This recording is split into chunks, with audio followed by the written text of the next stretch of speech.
Union public service commission की नई chairperson हमारे सामने आ चुकी हैं। अभी आपने देखा कि मनोज सोनी जी, जो कि भूतपूर्व यूपीएससी के चेयरमैन थे, उनका रिजाइन हुआ। किसी पर्सनल कारण से इन्होंने रिजाइन किया है। साथियों, ये पद खाली हो गया था और इसके जस्ट बाद यहाँ पर यूपीएससी की नई चेयरपर्सन यहाँ पर बनाई गई हैं। अगर हम बात करें यहाँ पर, तो इस क्लास के जितने भी इंपॉर्टेंट अपडेट्स हैं, कौन कौन से कॉन्स्टिट्यूशनल प्रोविजंस हैं, इन सबकी चर्चा आपके साथ में इस क्लास के माध्यम से करूंगा। साथियों, कोई भी इंपॉर्टेंट अपडेट्स, इंपॉर्टेंट क्लासेस के लिए आप मेरे टेलीग्राम चैनल से जुड़ सकते हैं, और कोई भी आपको पर्सनल क्वेरी है तो आप मुझसे इंस्टाग्राम पर यहाँ पर जुड़कर अपनी क्वेरी को सॉल्व कर सकते हैं। हम बात कर रहे हैं यहाँ पर प्रीति सूडान जी की, जो भूतपूर्व यूनियन हेल्थ सेक्रेटरी हैं। इनको यूपीएससी का चेयरपर्सन बनाया गया है। साथ ही यूपीएससी के चेयरपर्सन बनाने से पहले ये यूपीएससी की मेंबर भी रही हैं, आपको पता होगा, और अभी 1 अगस्त को इन्होंने यहाँ पर अपना पदभार ग्रहण किया है। 29 अप्रैल 2025 तक ये अपने पद पर बनी रहेंगी, और या फिर अगला आदेश जब तक जारी रहेगा तब तक ये अपने पद पर बनी रहेंगी, क्योंकि इनकी उम्र अगले साल 65 वर्ष की हो जाएगी। आपको पता होगा, यूपीएससी के चेयरपर्सन की अगर हम बात करते हैं तो इनका कार्यकाल 6 साल या 65 वर्ष, इसमें से जो भी पहले हो उसमें इनका यहाँ पर टेन्योर पूरा हो जाता है। साथियों, सूडान जी के बारे में सबसे इंपॉर्टेंट बात है, ये दूसरी महिला यूपीएससी को हेड करने जा रही हैं। इनसे पहले आरएम बाथ्यू यूपीएससी की चेयरपर्सन थी, याद रखें, जो 1992 से लेकर 1996 तक यूपीएससी की पहली महिला चेयरपर्सन होने का इनको खिताब यहां पर देखने को मिलता है। तो दूसरी महिला काफी सालों बाद हमारे यूपीएससी के यूनियन पब्लिक सर्विस कमीशन संघ लोक सेवा आयोग के अध्यक्ष के रूप में दूसरी महिला अपनी सेवा यहां पर देंगी। साथियों, मनोज सोनी के रेजिग्नेशन के बाद इनका अपॉइंटमेंट सामने आया, और मनोज सोनी जी किसी अपने पर्सनल कारणवश यहां पर इन्होंने रिजाइन किया है। तो 5 साल होने से पहले ही व्यक्तिगत कारणों का हवाला देते हुए दोस्तों इन्होंने अपने पद से इस्तीफा दिया। मनोज सोनी जी की बात यहां पर हम कर रहे हैं। साथियों, जहां तक बात की जाए, मैं अगर आपसे यहां पर बात करता हूं सूडान जी की, तो आपको बताना चाहूंगा प्रीति सूडान 1983 बैच की आईएएस ऑफिसर आपको देखने को मिलेंगी। 1983 बैच की आईएएस ऑफिसर हैं, और जो आंध्र प्रदेश कैडर से इनका संबंध आपको देखने को मिलेगा। साथियों, अपने एक बहुत ही बेहतरीन करियर में, पब्लिक सर्विस के करियर को देखा जाए, लोक सेवा के करियर को देखा जाए, तो 37 साल की इनकी सेवा रही है कम से कम। और प्रीति सूडान जी के बारे में अगर हम कुछ इंपॉर्टेंट पोजीशन की बात करें, तो इन्होंने भारत में बहुत महत्वपूर्ण पदों पर अपनी सेवाएं दी हैं, जिसमें ये भारत में सबसे पहले हेल्थ सेक्रेटरी रही हैं 2017 से 2020 तक, और कोविड 19 पैंडेमिक में इनका जो इंपॉर्टेंट क्रूशियल रोल था वो बहुत ही इंपॉर्टेंट रहा, और उसकी भूमिका बहुत ज्यादा हमारे देश में देखने को मिलती है। इसके साथ साथ इन्होंने साथियों हमारे कई मंत्रालय जैसे वुमेन और चाइल्ड डेवलपमेंट और डिफेंस मिनिस्ट्री में यहाँ पर इन्होंने सेवा दी है, और अपनी सेवाओं के माध्यम से इन मिनिस्ट्रीज में अपने एक इंपॉर्टेंट भूमिका को सुनिश्चित किया। इसके साथ साथ आंध्र प्रदेश में कई सारे पोर्टफोलियो पर, जैसे ये अपने, क्योंकि इनहर होम स्टेट है इनका, तो इन्होंने फाइनेंस का department, planning, disaster management, tourism और एग्रीकल्चर जैसे महत्वपूर्ण डिपार्टमेंट्स को यहाँ पर इन्होंने संभाला है।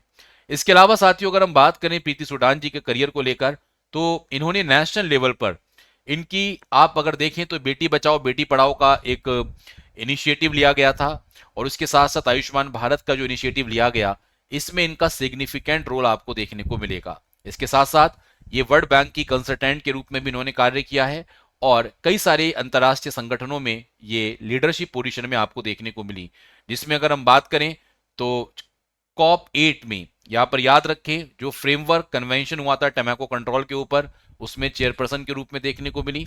इसके अलावा partnership for maternal newborn and child health में वाइस चेयरपर्सन के रूप में देखने को मिली।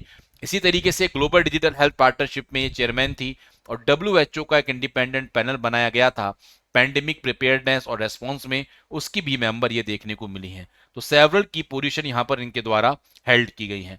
साथ ही जहां तक यूपीएससी के चेयरमैन की बात है, तो इनका अपॉइंटमेंट राष्ट्रपति के द्वारा किया जाता है। जो प्रोसेस यहां पर गवर्नड होती है वो है यूपीएससी रेगुलेशन 1969, इसके अकॉर्डिंग यहां पर अपॉइंटमेंट देखने को मिलता है।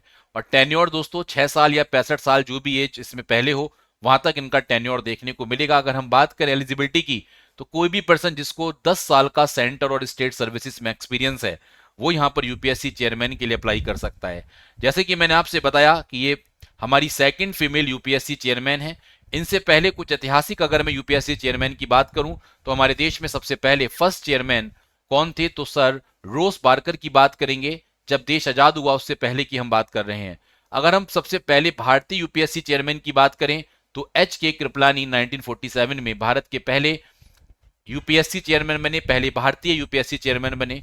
पहली महिला यूपीएससी चेयरमैन, अभी मैंने आपके साथ नाम इनका डिस्कस किया, आर एम बाथ्यू की बात यहां पर करूंगा। और सेकंड फीमेल का खिताब यहां पर मिला है किसको, प्रीति सूडान जी को। तो ये कुछ इंपॉर्टेंट फैक्चुअल चीजें हैं जो यूपीएससी के रिगार्डिंग आप सबको पता होनी चाहिए।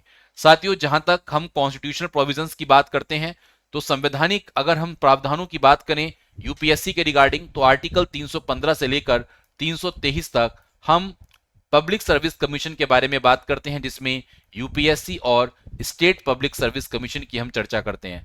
साथियों, इसी श्रृंखला में हम एक आर्टिकल देखते हैं यहां पर, आर्टिकल 316।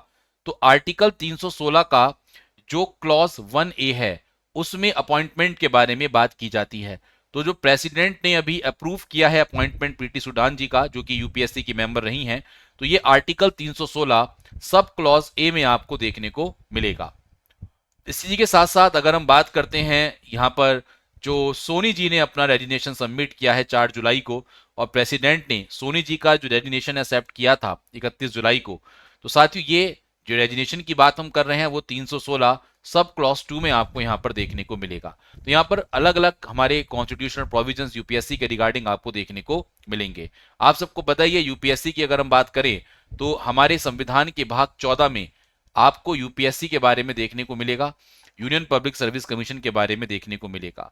अगर हम इस कमीशन की बात करते हैं यूपीएससी की, तो ये आपको जानकारी होगी, ये कई सारे सिविल सर्विसेज के एग्जाम को कंडक्ट करता है एवरी ईयर, और यहाँ पर आईएएस, आईएफएस, आईपीएस और सेंट्रल सर्विसेज ग्रुप ए और ग्रुप बी में यहाँ पर अपॉइंटमेंट्स में रिकमेंडेशन इनके द्वारा देखने को मिलती है।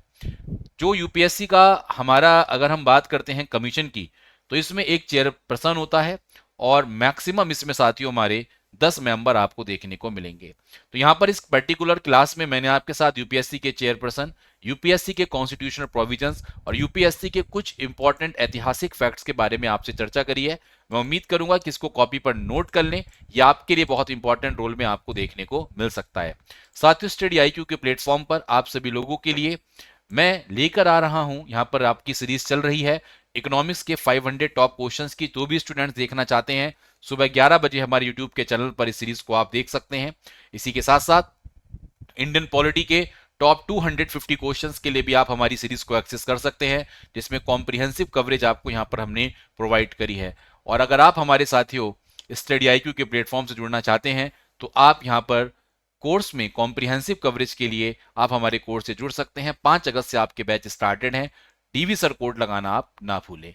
इसी के साथ साथियों, प्रेसिडेंट ने जो नए गवर्नर अपॉइंट किए हैं, हम इनकी चर्चा भी आपके साथ अगली वीडियो में करेंगे। मैं उम्मीद करूंगा इसके भी कॉन्स्टिट्यूशनल प्रोविजंस और कौन कौन से यहाँ पर पर्संस को गवर्नर अपॉइंट किया है, आइए देखेंगे नेक्स्ट वीडियो में। इसी उम्मीद के साथ thank you so much and may God bless you all. Thank you.